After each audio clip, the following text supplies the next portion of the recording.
네, 여러분 반갑습니다. 새 정부의 첫 번째 국가재정전략회의로 향후 5년간 우리나라 재정 운영의 밑그림을 그리는 오늘 매우 중요한 자리입니다. 위기 때마다 우리나라 재정은 경제의 방파제 역할을 해왔습니다.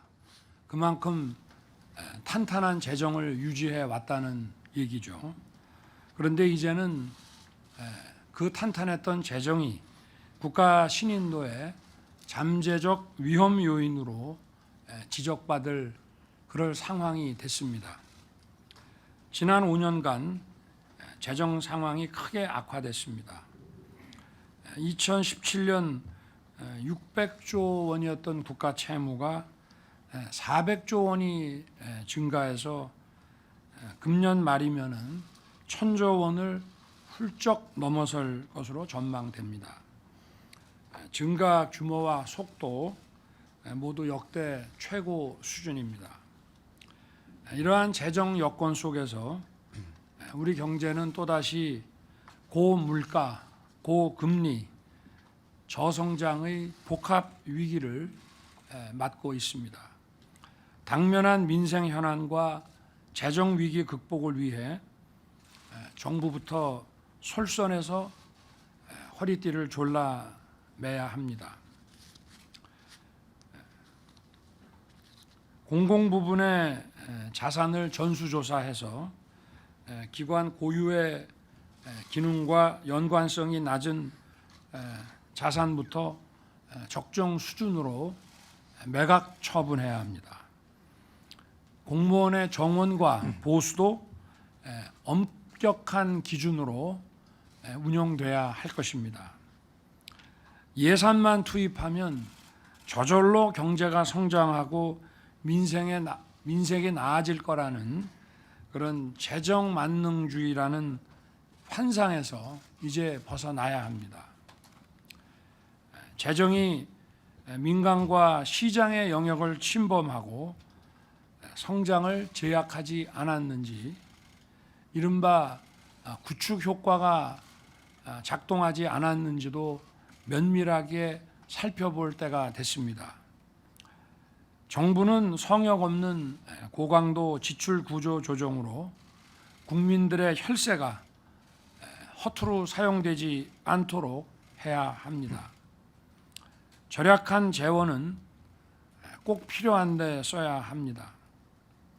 제가 늘 강조해 왔듯이 경제가 어려울수록 사회적 약자는 더 어려워집니다.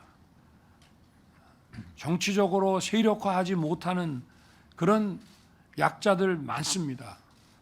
진정한 사회적 약자, 취약계층이 이 어려운 경제 위기를 잘 극복할 수 있도록 공공부문을 긴축해서 조성된 자금으로 이분들을 더 두텁게 지원해야 합니다. 그러면서 한편으로 초격차 전략 기술의 육성, 미래 산업 핵심 인재 양성과 같이 국가의 미래 먹거리와 성장 동력을 발굴하는 사업에는 과감하게 돈을 써야 됩니다. 그리고 병사 봉급 인상 등 국민께 약속한 국정과제는 절약한 재원으로 차질 없이 이행해야 합니다. 재정 개혁도 뒷받침돼야 합니다. 재정 건전성을 유지하기 위해서는 재정 준칙을 조속히 마련해야 합니다.